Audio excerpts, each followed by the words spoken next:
A warning for you guys, this week's episode of Script Apart contains what surely has to be a record number of mentions of genital tattoos for us. I cannot remember that phrase coming up as much when we had, say, Aaron Sorkin on the show. Okay, hey everyone, I'm Al Horner, and today on this podcast about the first draft secrets of great movies and TV shows, I'm joined by the writers of 2023's rowdiest comedy. Joyride, written by Teresa Hsiao and Chevapravatdumrong, is exactly what its name advertises. It tells the incredibly explicit tale of four friends on a wild journey of self-discovery following a business trip gone awry. Each character has a different relationship with their Asian heritage, which they're forced to confront in hilarious and moving ways, as a series of chaotic events sees them travel across the continent. I expected to laugh. Cherry and Teresa met in the writer's room on Family Guy and have exceptional comic pedigree, as does director Adele Lim, who wrote 2018's Crazy Rich Asians. What I was less prepared for, as we discuss in the episode, was the emotional punch of Cherry and Teresa's script, which cuts to the heart of how home is maybe best defined as the place in which we love and are loved in return, simple as that.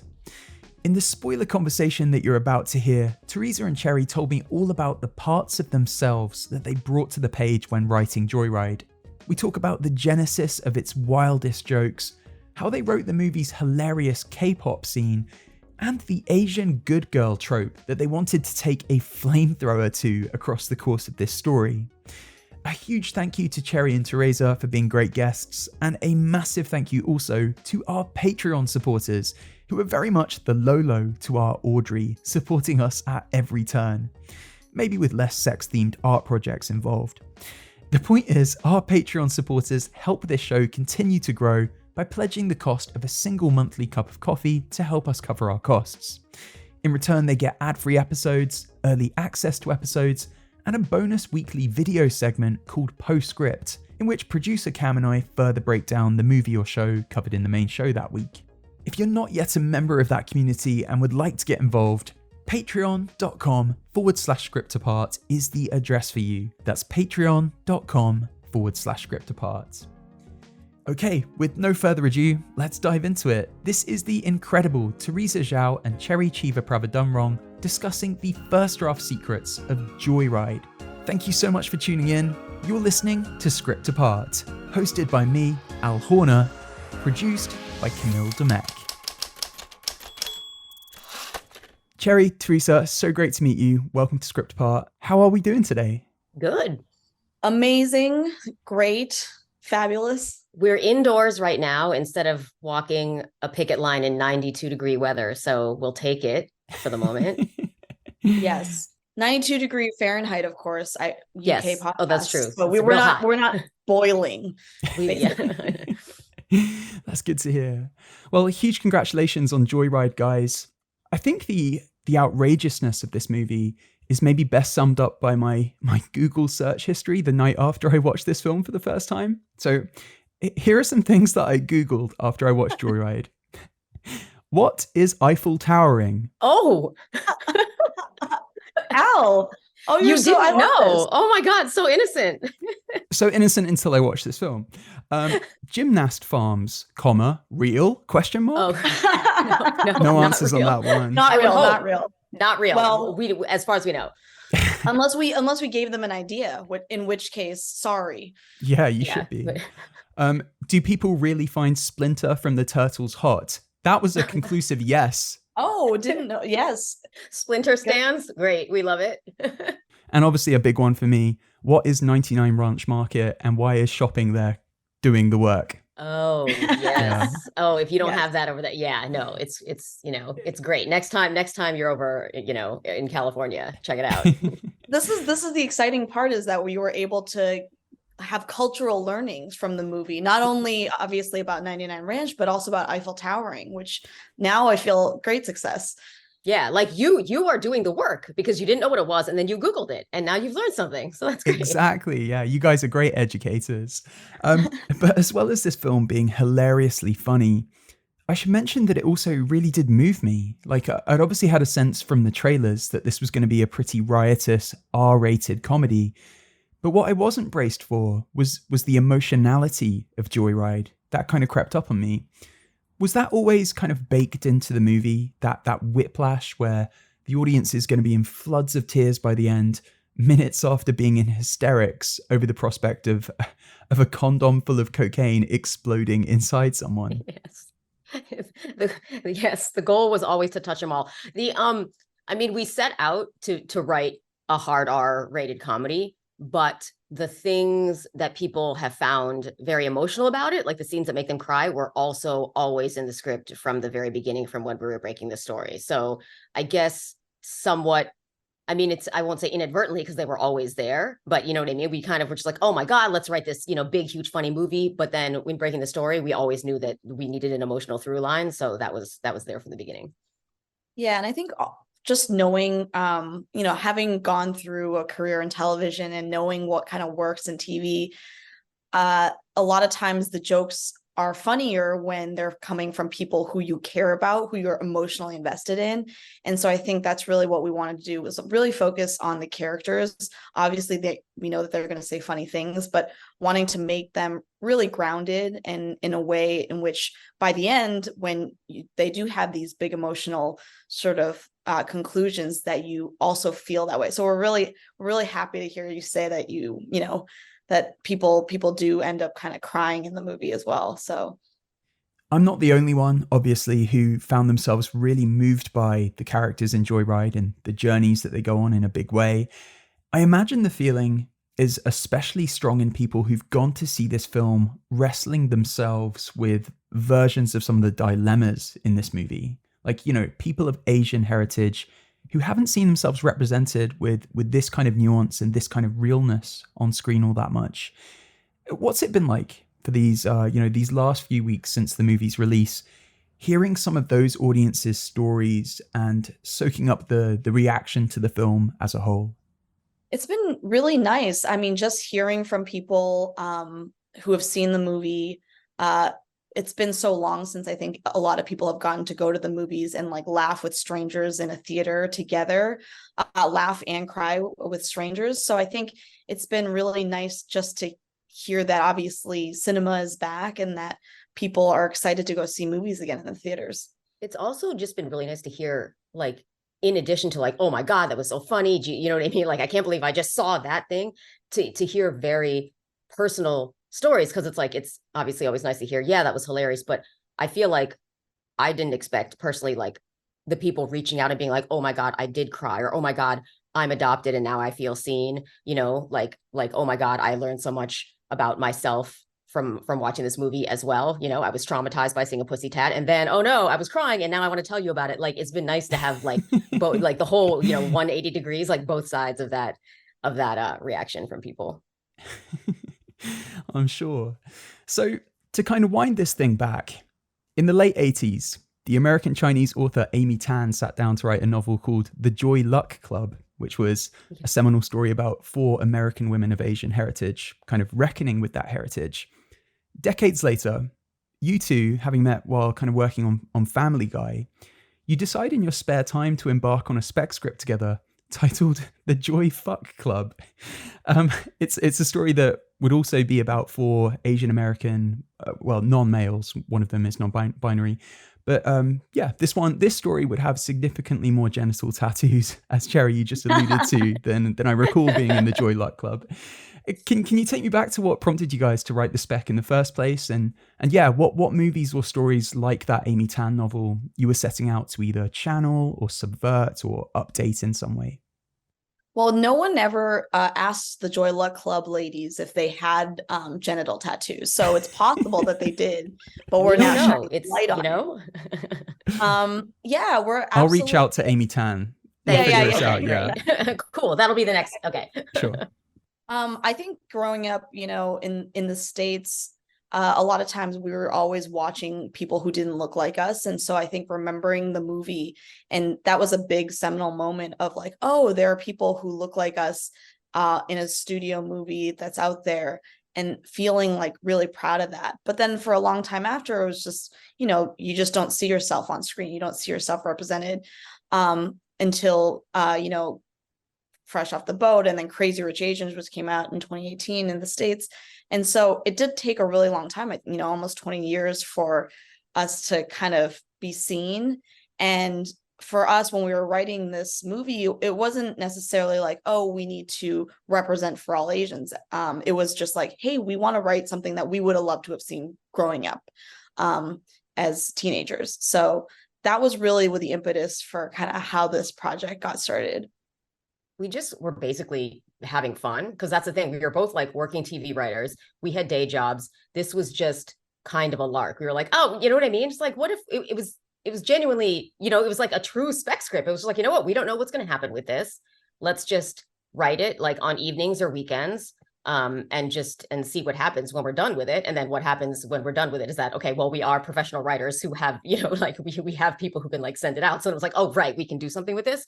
But the process of it was just basically us trying to make each other laugh and have a good time. And we were, it was like, we were just thinking back to like that, movies like The Hangover or like Bridesmaids or Girls Trip. It was like that kind of vibe that was like incredibly funny and also had a lot of like forward momentum, and were the kind of thing that people like would go into the theater and see and then come out hype, like you saw with your friends. Then you come out like, all chatting about it, or all just wanting to like go out and, like get drunk afterwards or something. So that was kind of like what we were doing. It was basically like, as we were writing it, it was as much as it can be a party writing, but you know what I mean? We were kind of just like party vibe writing. We're having fun.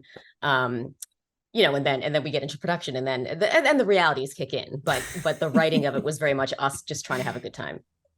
That's so great to hear. And can you tell our listeners about the kind of parts of your own lives that you were able to pour into the story? Like, or Cherry, maybe let's start with you. Like, I know, for instance, that like Audrey, you studied law, and Audrey is kind of who you might have become potentially in a professional sense had you decided to sit the bar exam instead of moving to LA to pursue screenwriting. I know that your parents also run a restaurant, shout out the Lotus Thai in Ann Arbor, and that you work shifts there. Yeah, that's some free promo for those guys. I also know that, like Lolo and Deadeye do at various points in this movie, you work shifts there. So yeah, are there kind of other things that you're able to channel from your own experience into these characters in this story? Again, Teresa and I both have giant genital tattoos, so we were, obviously, write what you know. Sure, of course. That was the thing. It was like we did take just little teeny tiny parts from like our lives and from our friends' lives, and then just like change them to make them more heightened. Like obviously, one to neither Teresa and I are adopted, but we did grow up in small towns where we were probably, one of like 2 or 3 Asian kids, if not just the only one. So that sort of feeling of like a little bit lost when it comes to your identity growing up and who you're trying to identify with and who you're trying to get in with, that was definitely something that we drew on from our own childhoods. I think, Teresa, you had like one other Asian girl growing up in your town, like just there was one other Asian girl growing up in my town. Her name was Lisa. We had rhyming names. People got us mixed up all the time. And so we just kind of immediately like gravitated towards each other. We're best friends. And I always kind of think, obviously now grown up, it's like, would we have been best friends had we not both just been like the only Asian girls in town? Because, we had different personalities, but we're just immediately like, oh no, this is my person. And just thought it was really, there's so many elements of our lives of just like really wanting to fit in, really wanting to do the best. We're both a little bit Audrey, but also, like we also have elements of our own the other characters in our own lives too. Of course, we'll never say all the horrible, crazy stories of what we've done in our past. Not for this podcast, at least. But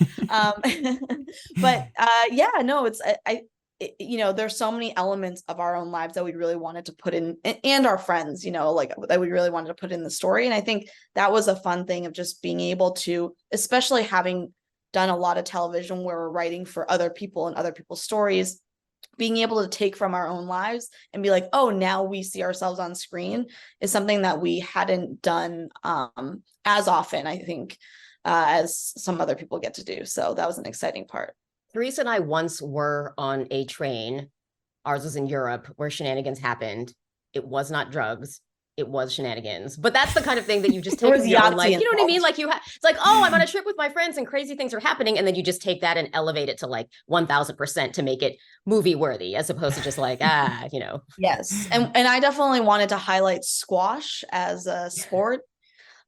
Just because I play squash. No one ever plays squash. I play squash with a lot of you know, older gentlemen who are not all named Mike, but you know, many of them are. That was very much that kind of run where Audrey is just like rattling off Mike C, Mike D, you know, James, Josh, other Dave, whatever. Like that was very much ripped from the headlines of us working at Family Guy, because we were the only two women and the only two people of color in a bunch of white guys. And that was like literally our everyday experience. Yeah, there were more guys named Dave than there were women in the writers' room. So there was just like Dave I, Dave W, Dave G. Yeah, we were outnumbered. To go back to Lisa, Teresa, I've heard you mention this school friend in quite a few interviews, and you talk about her in quite a moving way. It was clearly important to you, her presence, and the way that she made you feel like less alone during those school years. You've also described, though, how she moved away when you were in middle school, and it sounds like when she did, you lost a little bit of confidence in who you are as a person of Asian cultural identity. You tried to tamp down, as you've referred to it, some of your heritage in the hope of assimilating, in the hope of fitting in. It sounds like you lost a bit of strength, the sort of strength that in Joyride, Lolo and Audrey are able to give each other during those school years in the opening montage. I was wondering, has Lisa seen Joyride? Have you guys kept in touch? You know, I I was like, maybe I should reach out to her. I don't know if she's seen Joyride. I think we're friends on Facebook, which I haven't checked in maybe like 5 to 10 years, but I should reach out to her. But yeah, I think there was definitely a part of me when we were writing this movie of being like, the early part of me, which was very Audrey, of like tamp down the identity part of it, like just try and fit in, just assimilate. And then having that Lolo character, which I don't think, again, this was, you know, we're sort of making up these characters. I don't think either of us growing up, me or Lisa, were that Lolo character, because we were both like, we're just friends. We're just trying to kind of get by. And we didn't really think as much about identity. I think that's something that I've thought way more about as an adult than I did as a child. Because as a child, again, you're just like, I want to make friends. I want to like, you know, fit in at school. But now as an adult, really being like, wow, that was something that was really formative in my early years. And I wish it would have been really cool to have a Lolo there, to be like, you know, to be the brash one, to be the unapologetic one. But yeah, no, I haven't reached out to her, but I should. This is a good reminder that I need to send her a message. Yeah, she'd probably be quite touched. We spoke a moment there about how you met on Family Guy. That's your background amongst other great TV shows. One thing that sounds like you've carried over into your feature writing from your TV background is this idea of alts. Like, you've described how we were shooting alts for the joke all the time. So at any given joke spot, we were shooting 4, 5, or 6 potential lines that we could go in and edit later. I'm really curious what that process looked like on Joyride. Like, and yeah, what were some of these alts, these alternative jokes that you loved that didn't make the cut? There must have been a few that it was really agonizing to have to leave behind. Oh my God. There was, I mean, you mentioned that 99 Ranch thing, like Tim Simons, his character rattles off like another like 5 or 6 other like Asian-y things that he does, you know, that didn't make the cut, you know, for whatever editing reasons, length reasons, or just what ends up working the best in test screenings. In any given joke spot, like there were so many of those. And what happens is we had 2 on-set joke writers, Jess Dweck and Nina Kim, who were in the tent with us, and our assistant Creature Victoria was also pitching jokes. And so for any given spot, like as they were setting up the scene, or the night before, or just the morning leading up to it, literally at any time when we had extra time, people were pitching alts, and we would just come up with a huge alts document that we would then hand to the actors. And due to time constraints, they wouldn't necessarily have time to do all of them, but we would basically sort of like pick out our favorites from those, and those would be filmed. So basically we would film like the normal version of the screen of the scene as scripted. And then they would just rattle off all of these different things, like that part where it's eventually Deadeye saying, oh, we all end up in the same place, with our arms behind our back and and they're walking around. Awesome, hilarious joke at Pitch Pike by the way. We had so many different versions of what like old Asian people end up doing that we filmed. And then that was the one that got just the hugest response always. So that's the one we put in. Is that the litmus test then? You wait to see like what gets the best reaction, what on set or in the edit room? Like, is that how you decide? Yeah, that one specifically always had the best reaction on set and then also in the screenings. But yeah, sometimes you put something in and you're not sure until you're in the screening. Yeah, we have screenings, we had preview screenings. I think that's something that we had learned also from our experience in comedy rooms. It's like in comedy rooms, the currency is laughter. And so like you basically go out, you have to test it out because something that you might find really funny, who knows if the world will find funny. And it's just based on the laughter in the room. And so we had all these preview screenings where we would try out jokes. And then if a joke didn't get a particularly good laugh, we would swap it out with another one. And so that was something that was really important for us in terms of like just being able to have a lot of different options in all these areas. And so it was sort of like an assembly line of jokes. It's like, all right, every day we had like a little printer on set and it's just churning out jokes in the joke tent. Being able to pass to the actors. And the actors, by the way, are so funny in and of themselves. So many of the great jokes that were in the movie are jokes that they just came up with on their own in terms of improvising. They're given some jokes and then they were just able to sort of take it and plus it on the day because they are just incredibly funny and talented on their own. And so it was definitely a kind of group project in the sense of, knowing that in every specific scene, like any comedy movie, you need to have alts, and then being able to have these great actors be there and be able to kind of like spit out these jokes in such a great way was really delightful. And that's the other thing I think that we definitely learned from TV and Family Guy specifically too, is like never get too attached to anything. Don't have any ego about whatever joke, because what you're going for is the thing that gets the best response. And we are all working on it together. And just like, nobody cares. It's like, was that mine? Was that yours? Was that like, a group collaborative effort of like people improvising off of each other? Whatever is the thing that works the best.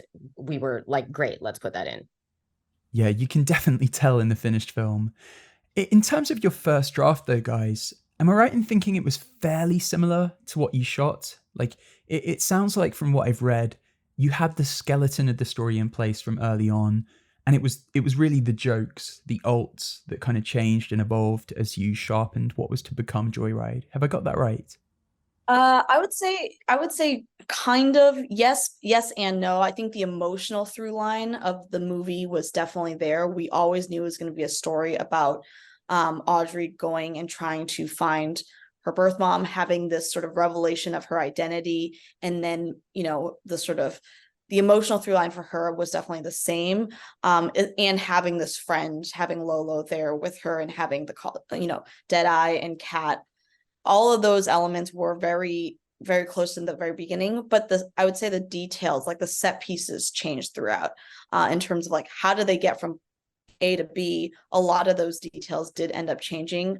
I think in the beginning, we had a lot of different versions of like how she gets started on the trip. What's the complicating factor? How does she, get in trouble basically? And so all of those, I think those big set pieces, like the train, the basketball team, those were all things that we kind of found as we went through the writing process. There were like tent poles along the way, like that opening scene with the kid and the punch, like that had stayed the same. There was always going to be a K-pop sequence somewhere, but the context and the way in which, it actually ends up happening completely different. There were bazillions of versions of a club scene, of like the train scene was at one point a car chase scene, but then it was a different train scene. There was that. So there were definitely tent poles along the way that kind of changed but didn't. Like, it's like, well, okay, we know that that's still there, but but we're going to go through like 12 different versions of it and land on the thing that's the best. Like the CBA hotel at one point was a sort of a giant sequence just all on the CBA bus, and then due to production realities, it was like, okay, that's going to be harder to pull off. It was more of an action sequence, and then I think when we're iterating on the script, what we came out with just ended up being better because we had more room to breathe and all the characters really got to sort of have their time with their different CBA players and make a night out of it. basically. So that was the thing. Like we always wanted to have a CBA thing, but that vastly changed through the script as well. Yeah, and once we found our actors too, it was one of those things where knowing who the actors were, we were like, oh, we have to make so many adjustments in a good way of who these characters are. I think in the beginning, Kat was very much someone who were like, oh, well, she's going to be the sort of like hoity-toity person who might not necessarily be incredibly funny. And then we got Stephanie Hsu, and she's just so funny. She's just so like expressive. She made that character so much better than anything we would have expected. And you know, having Sabrina Wu, who literally can do every single thing you ask of them. You know, when they're like, oh, I can beatbox, and we're like, well, now we have to add that into the script. I can beatbox, I can sing, I can play basketball, I can do all these things. And we're like, okay, well, this is now just the Sabrina Wu talent show. So just knowing that we had these actors and just every day on set seeing what they could do, it definitely informed us. That's why we were always kind of writing and rewriting and making sure that we were kind of trying to find the best versions of them that we could put on screen. Was that the case for Ashley's Gollum impersonation? Oh my goodness. Yes. There's a lot of different other impersonations on the cutting room floor, by the way. Oh yeah? Yes, she had some great well, I would say great impressions, but she's so fun. Again, we always thought Audrey was going to be more of the straight man. But at the same time, Ashley is just able to do all these really funny voices and things that are insane, that are truly insane. And so, yes, there were a lot of other funny alts in that area as well. You mentioned the kid who Lolo punches in the opening scene as being in the film from the very beginning. I should flag here, by the way, that the opening line of the entire movie in that scene, fuck me, look at all these white people. That's an absolute all-timer. As we're discussing this opening scene, let's dive into the script and move through some of the story beats, if that's okay with you. That opening scene establishes immediately that these two characters are going to show up for each other. They're going to have each other's back in this environment that, you know, as Asian kids in a majority white town is kind of hostile to them or has the capacity to be hostile towards them. We then get this montage that guides us through their school years. We see Audrey, this kid who's been adopted by white parents, whose identity is kind of informed by that proximity to whiteness. She's on this academic path where success to her is almost like a fuck you to the racist bullies. She's very driven, very motivated. We also get a sense of who Lola is as this best friend of hers who has a very different personality.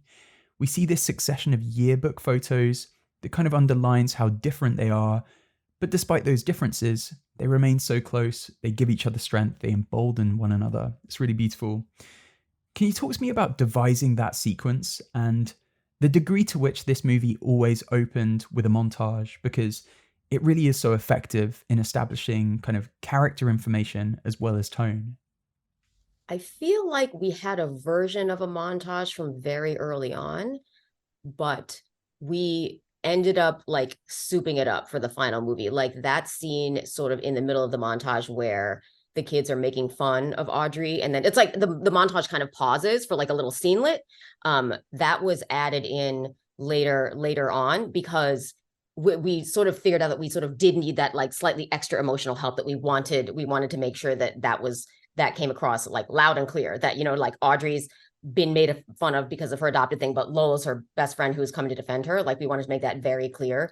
But within that, I feel like in earlier drafts, and we've been through so many, correct me if I'm wrong, Teresa, I feel like we definitely had a growing up montage, like at some point, like very, very early on, just because you do, you know what I mean? Movie, you know what I mean? You do need a shorthand to just like, okay, this is not, it's like we start with kids, then they're adults. It's like we kind of did always want to have that shorthand, like, okay, what happened to them? And also making sure that their personalities were very, very clear and distinct from each other. Yeah, it felt like a sort of simple way in which you can see, you know, one going down the sort of good girl, typical, you know, model minority path, and then the other one kind of going towards her own thing, which is a little bit crazy. She's doing her own sort of obscene things, and how they do diverge. And so like now then seeing them as adults, you kind of are clearly like, okay, well, one of them has done the good girl thing, and then one of them is sort of the bad girl thing. How are they still friends? Obviously, that contributes to a lot of the tension that comes later on. I feel like at some point in the montage before it ended up changing, we did have like there was a mugshot of Lolo at some point, and she was doing, like nude performance art, or at least, like photos of that, or like kind of like that was some more of the information that we were trying to get across in earlier versions of it, which I think the vibe of that still comes across with the young Lolo's art that is already trending in a sexually positive direction. So, it sounds like you knew so very early on that what the emotional thread of this story was going to be. How did you create Audrey out of that? Like when we meet her, she's so successful in a professional sense, but there is this sense that there's something unresolved to her in terms of her family. She loves her adopted family, but there's still a kind of question mark that hangs over her. Can you tell me how you crafted that character and who she was to you? Kind of almost reverse engineered out of that question. Like, what would it be like to tell the story of someone kind of going to reconnect with their heritage, trying to find their birth mum, but in an R-rated comedy? Yeah, we have a lot of, we talk to a lot of our friends who, especially ones who had been adopted as well. I think a lot of Audrey, like Cherry said, in terms of like, she went to law school, she did the thing that she was supposed to do, and then realized eventually is like, is this exactly what I want to be? Is this exactly like the path that I should be going down? And especially coming from sort of wanting to fit in, wanting to do the right thing. I think a lot of we always like to joke like that in making a movie, we are trying to figure out like which character, we've been asked a lot of times, like, which character are you? And we're like, well, in making a movie, you really have to be kind of like a type A personality. You really have to be that type A Audrey personality. And so I think that's the one in which, not only is she looking, obviously having this sort of identity journey, but she's also having kind of this journey of, I am this straight-laced girl who has done the thing that's been expected of me this entire time. Here, let's have a chance to actually let loose and not do that thing that's expected of you, to kind of be your true self a little bit. I think that's the fun part of the journey as well. So of course there's an identity journey, but I think there's also hopefully the very universal thing of like, I've been a good girl, I've done the like right thing my whole life, I just want to go nuts a little bit with my friends, and I think that's the fun of her character as well. And that's kind of, I mean, not to like also put you on blast for your previous job before this, but it kind of, not in a, oh, let's definitely go nuts with our friends like part, but even just like professionally, like sort of like like me and Teresa both were doing the thing, we're doing the Audrey thing. And then we kind of like, at least certainly to my parents, both like went nuts and were like, you know what, let's try this other thing, where you just kind of, and this is in talking about our careers and not necessarily like our like life friendships or, a personal journey as much as Audrey's, but, I feel like what you end up having as your career is very personal because it is the majority of your day. Like, I feel like the idea of like, yeah, both of us having done this more like traditional, like buttoned up, like straight, like, what I mean? Corporate America kind of thing. And they're just being like, create, like, no, let's go become artists. Essentially is kind of what happened. I mean, not to be like, ooh, I'm so elevated, but it is. It's like we went from like, ooh, numbers, like crunching, to creating things. Like, that's insane. But I feel like we very much relate to sort of like Audrey's like changing her path in that way. We are pretty much Audrey and Lolo in ways that are like the split personality of their kind of, thing is a little bit our paths as well. We're never not in a shared Google document or spreadsheet. Like, we literally had a chart in like writing this where we had all the characters down vertical and horizontal columns. So it was like squares, and they were just like, how do they all affect each other? What is all their journey from point A to point B at the end? So it's like, were we writing it? Yes. Was math involved? Kind of. So, we were taking our previous training and using it. Was there something that you wanted to unite all the characters in terms of their separate arcs? Because it feels like each of them at the beginning of the film has a kind of like certain way that they predominantly define themselves. Then over the course of the movie, that identity is going to be pulled out from under them. They're going to be forced to confront the thing they thought defined them, maybe not being who they really are. Lolo defines herself in part as Audrey's best friend, and Audrey's going to be potentially moving across the country. That's something she discovers. Kat's celebrity is all based on the idea of her being a good girl in movies and in life. Then, of course, there's Audrey. Did you want each of these characters to be grappling with a different version of the same thing in some way? Talk me through what's happening there. Yeah, I think all of them have a bit of an identity journey. Obviously, Audrey's is the one that is really the clearest, that the movie focuses the most on. But I think for Lolo as well, it's like in the beginning, it's like she is the rebel. Like she is the one who's like, fuck society, fuck these norms, I'm doing this. And at the same time, she has this kind of smaller journey, but realizing it's like, you don't always have to just be like rebellious for the sake of being rebellious. Like sometimes you do have to kind of play within society's rules just to get to where you are a little bit. I think that's something that Audrey kind of teaches her, of like, you do need to grow up at a certain point in time. And then Kat is also going through her own identity journey, like you said, in terms of like, she used to have this very fun life, and she's really now also sort of like packed it away in this new fame, where she's the good girl, where she's invented this whole new life for herself. And I think Deadeye, for there, so many people, it's been so nice to have reached out about Deadeye in terms of like really feeling like Deadeye is someone that they know, and that Deadeye is someone who, hasn't had a lot of friends, really does feel like they are comfortable with themselves, but yet at the same time is a little bit insecure about like, I know who I am, I know what I like, but at the same time, is that okay for society, And so why don't I have that many friends? Is there something that changed about myself? And that Audrey especially helps Deadeye realize that by the end, it's like, I can be my true self. And so I think everyone goes through a bit of a kind of small identity crisis that eventually gets helped by the others. I'm so glad that you mentioned Deadeye. I love the fake out intro to that character at the airport. In fact, just generally, I love that character and Sabrina Wu, who plays them. Sabrina has spoken really movingly about what it meant to them as like a non-binary performer to play a non-binary character who's so fun, so naturalistic, and who isn't necessarily in combat with that, with what it means to be non-binary. It's just a part of who they are in the movie. I love how you handle it. You mentioned The Hangover earlier as one of the film's inspirations. Deadeye is the kind of weirdo of the group in Joyride, the equivalent of the Zach Galifianakis character from the Hangover movies. In a lot of comedies like The Hangover, though, the weirdo remains the weirdo throughout. There's not a lot of pathos or kind of digging under the surface of that weirdness and how it feels, the loneliness perhaps of having like an unconventional personality like that. The pathos that you dedicate to Deadeye, in contrast, it's kind of astounding. Like there's a line in the film about how they love K-pop because it loves me back, and that line just floored me. Did the heartbreak of that character evolve over a couple of passes at the script? I can imagine your first draft them being hilarious, but then in subsequent drafts, that being when you found all that beautiful, like, emotional layering to the character.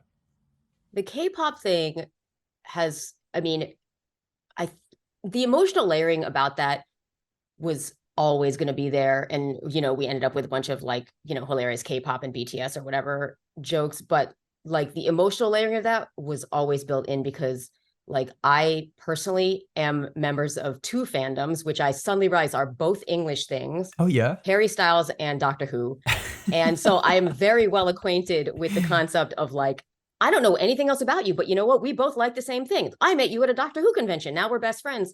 And just knowing the fandom loves you back thing. It's just you go and you're maybe, it's like when you're with a bunch of people who all love the exact same thing, there's just a certain oh my God, we're so comfortable with each other from the get-go. So that was something that we definitely wanted to build in from Deadeye from the beginning. It was just, and then it's just the fact of the matter is, it's you also have a real life where you have to interact with people in real life, especially if a lot of your friends are from another part of the world and they're online friends. And so teasing out that difference is kind of what we wanted, figuring out what matters and oh my God, can these people actually be my real friends in real life? We wanted to definitely take Deadeye on that journey of figuring out that yes, online friends can be real friends.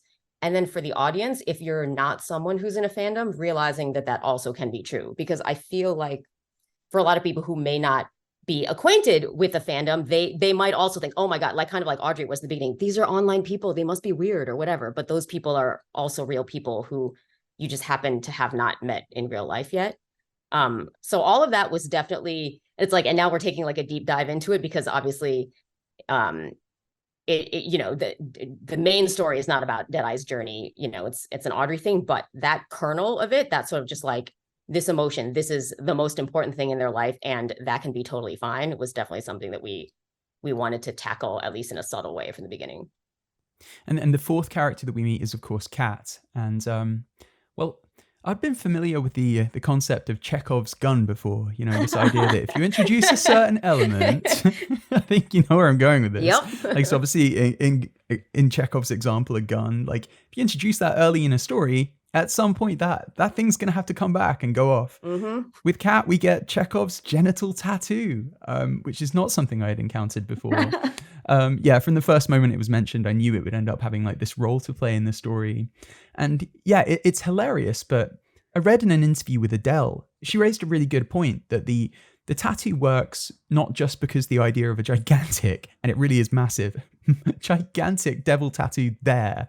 Yes, it's hilarious, but also it's kind of rooted in character. Like, there's a whole arc that Kat undergoes that is rooted in a phrase that you guys have mentioned a few times now of like the good girl that she plays in her TV show, and that kind of female celebrities are often forced to play in public. The whole sort of strand of that story and kind of Kat's arc seems to speak to like a certain culture of shame and stigma around sex. Can you guys unpack for our listeners and just kind of reveal a bit about how you approach that journey that Kat goes on in the story that's kind of epitomized by that tattoo? Yeah, well, obviously we wanted to have this big comedic moment that we thought was going to be shocking, but also not so shocking because, you know, it has been set up. But I do think especially, you know, we knew that it was going to be a shocking moment, but we did want it to be grounded in basically her backstory of like the reason she used to have a lot of fun as a, you know, as a teenager, as a young adult, and you're like, you go off, you go to college, you just go a little bit nuts. And then for someone to be like, you know what, that's not actually part of my backstory. I'm going to just, again, pack it all away. That's not me anymore. I'm a different person now. I think we all have friends who have, you know, done a little bit of a 180 and you're like, but wait, no, I still remember, you know, like holding your hair back in the upstairs bathroom of the Kong, you know, like there are those people who are now like incredibly successful, something else.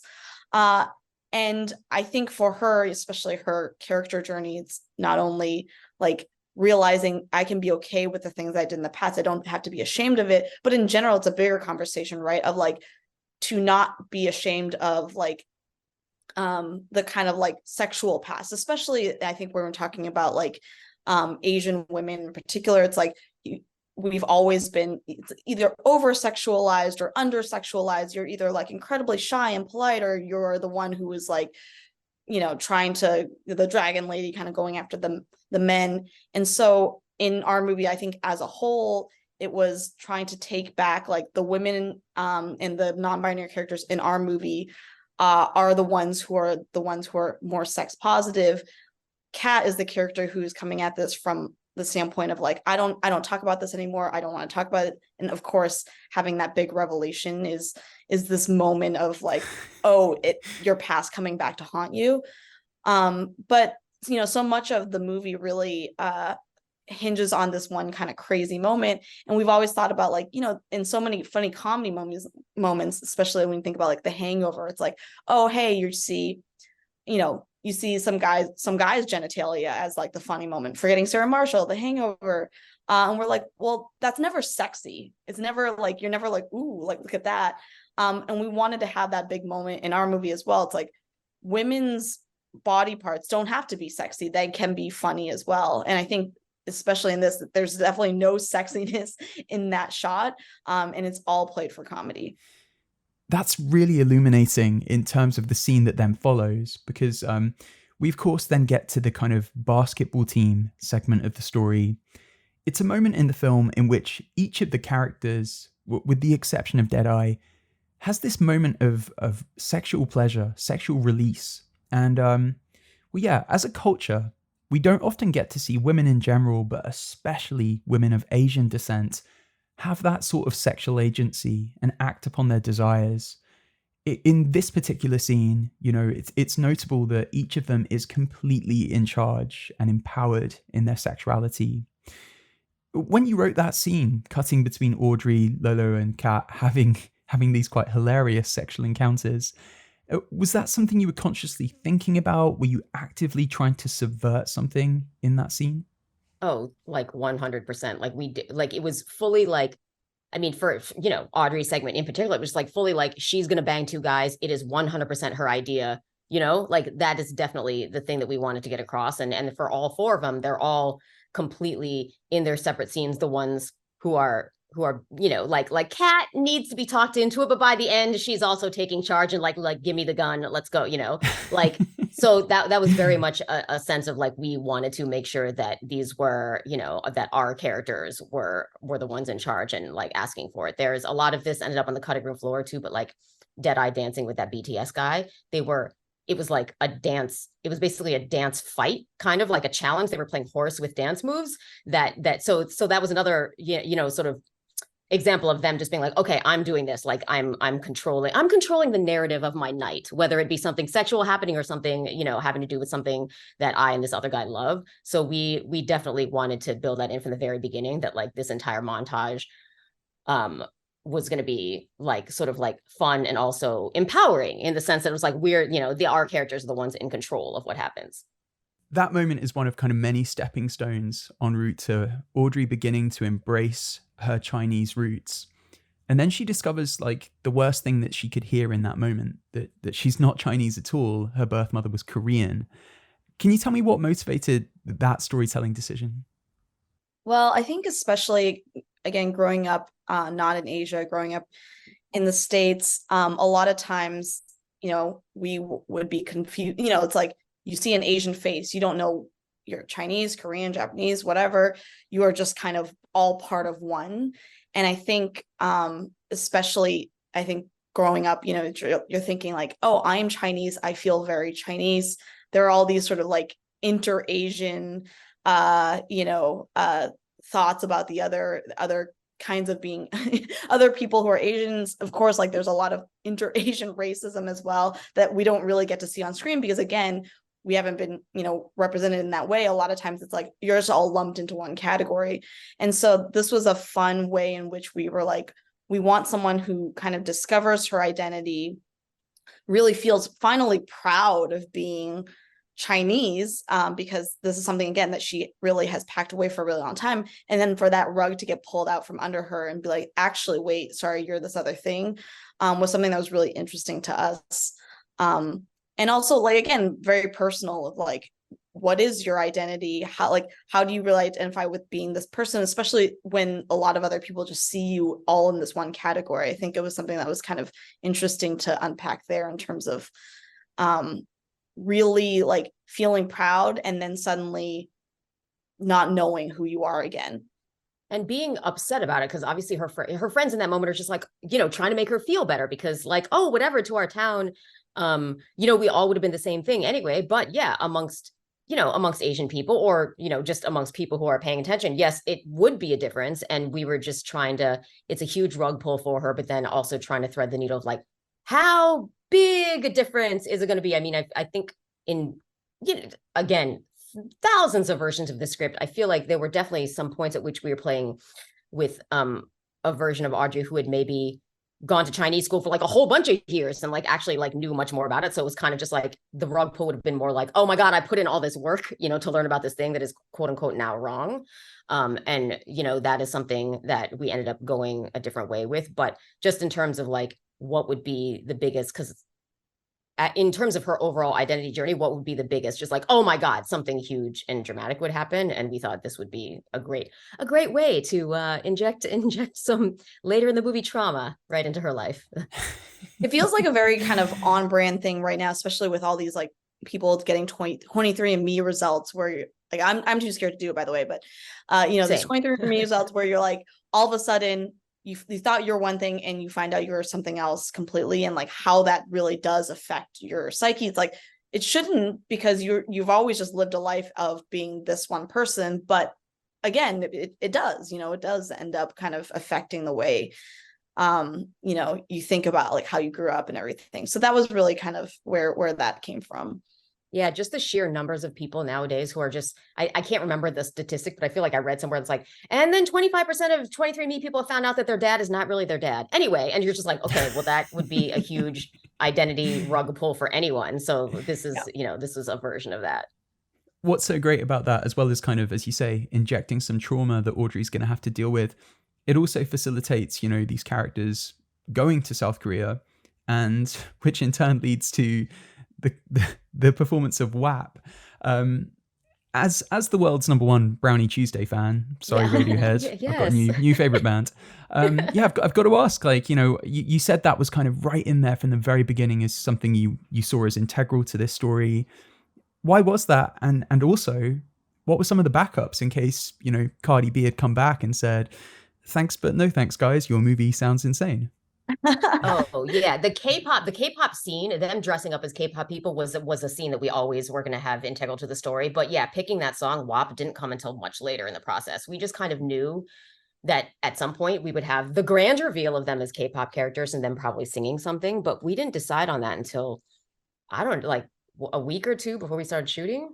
No, it was before that. It was before okay. the table read, of course. Before the table. Oh, right. Yeah, not shooting. Sorry, sometime during prep. Yeah, it was sometime during prep, but we'd always wanted to have, obviously a big sequence. We were trying to figure out what the song was going to be. And we're just very grateful that Cardi B said yes, because we did not, at the time, we didn't have like a real backup plan formulated had she said no. We had, I think we had some other songs on the list, but we hadn't like written the lyrics for them. We hadn't really like, explored them fully, and luckily she said yes. The song itself is so perfect thematically for the film that it's hard to imagine it being anything else. But are you able to share some of the other songs that were kind of were on the board, as you say, at that time? I actually don't even remember what other songs were on the board, to be honest. I think I don't remember specific songs. I remember at some point we were like, what if the vibe of the song was something that was very all American, and then they K-popped that, like they took a version of something that was just very like classic, like like, and this was not one of the songs, but like something like literally like, oh, that song American Pie, which was never on, you know what I mean, but like just something that was like very classic Americana, and then did the K-pop version of that, because that would have been like, sort of like turning something on its head that way. That was a vibe that was discussed, but yeah, I don't think we ever got into necessarily picking any specific alts for that vibe, really. Afterwards, the characters end up in this big fight. Audrey ends up meeting Daehan, her birth mother's husband, and they go back to Daehan's house, where she watches a video of her mum saying how proud she is to be her mother, wherever she is and whatever it is she's doing with her life. And going back to what we were talking about at the beginning about the emotionality of this film, the way the mother's voice breaks when she says, I love you, and the way that Audrey collapses in Daehan's arms in that scene, like, it just kills me. And like, for me in the cinema, I remember the first time I saw it, the whiplash of being so broken emotionally by that scene and being like, literally 30 seconds ago, there was like a character pulling a condom full of cocaine out of their arsehole.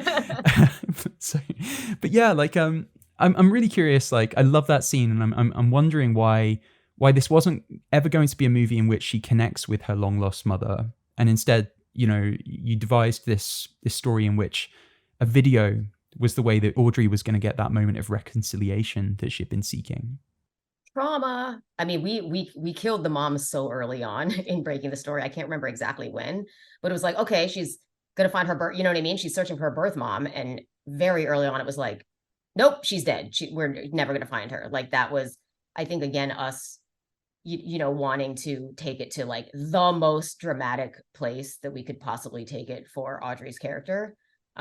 So yeah, I think we knew early on that there was not going to be, it's a comedy movie, but there was not going to be some happy reunion with the mom at the end. Like, that was never the solution. I think in general, obviously we're approaching the adoption storyline with a lot of sensitivity, in the sense of like, a lot of times people who do go looking for their birth parents, it's not a happy ending. It's there's so many versions of it, right? Of like, if you are lucky enough to be able to find them, of just like the awkwardness of actually speaking to them. Sometimes you aren't able to find them, but you're able to find like the nurse who you met at the orphanage. There were so many ways in which we could have ended that, or like had some sort of resolution. And a lot of times too, understanding that like for a lot of people who go out seeking this, there is no resolution. There's still just that question mark.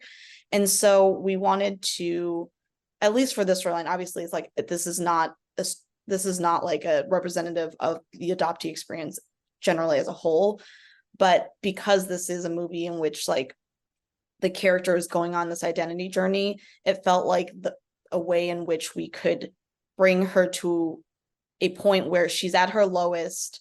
Her friends have all left her. She has to go on this journey kind of by herself, and to learn something so devastating on her own without her friends there. I think that's really what we wanted to give her.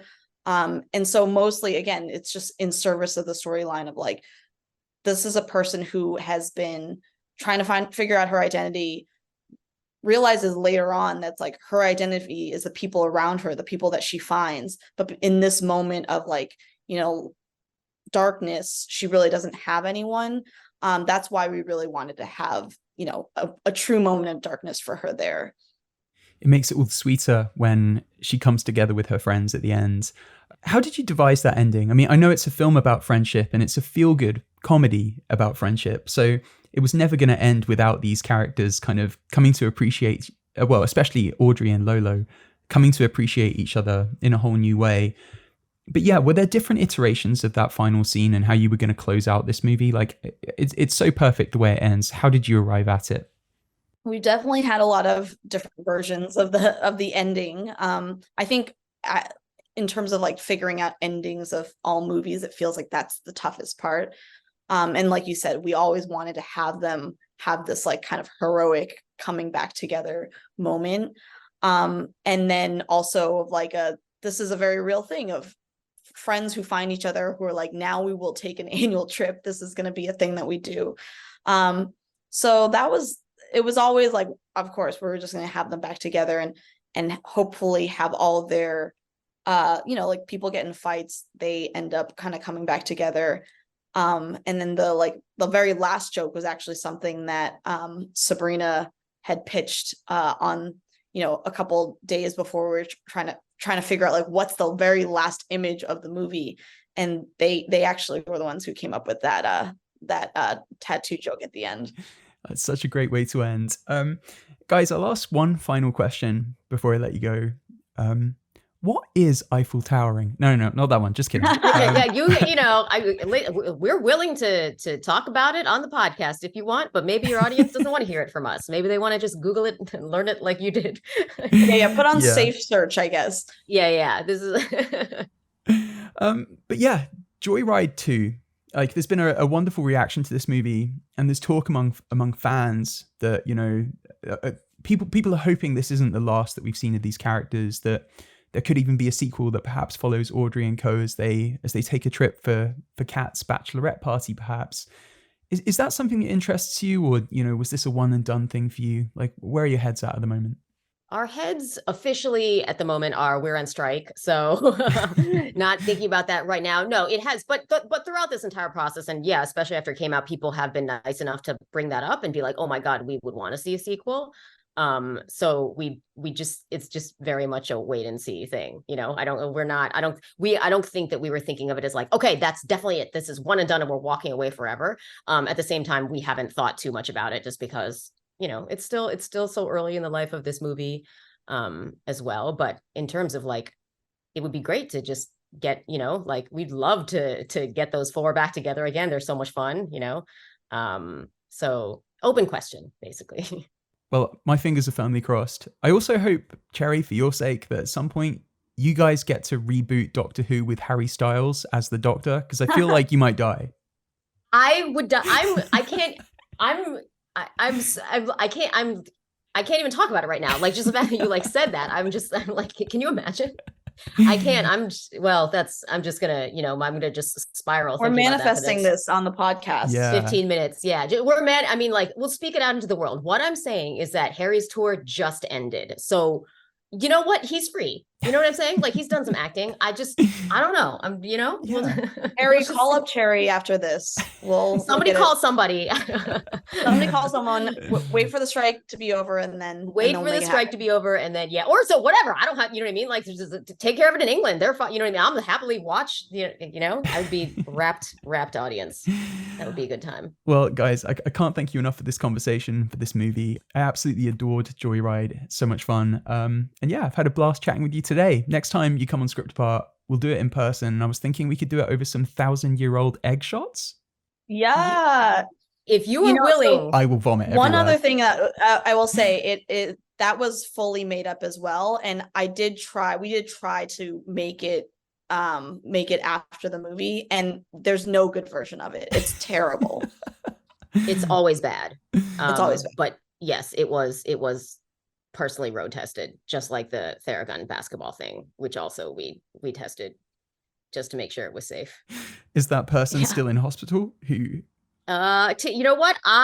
Teresa's fine. She put a basketball between her. Oh, yes, sorry, I thought you meant on the guy. I Theragunned her, so. Cherry Theragunned me with a basketball between my legs. We wanted to make sure. I guess I Theragunned the basketball, as we know. That's yes. That's not yes. And she's fine, and it worked out great. Lovely. I recommend it for everyone. Well, on that note, guys, thank you so much for coming on Script Apart. Thank you. Thanks for having us. You've been listening to Script Apart. Thank you so much for tuning in. A reminder that if you want to help the show continue to grow, you can join us on Patreon by visiting patreon.com/scriptapart or clicking the link in today's show notes. Thanks again for joining us. We'll see you next time.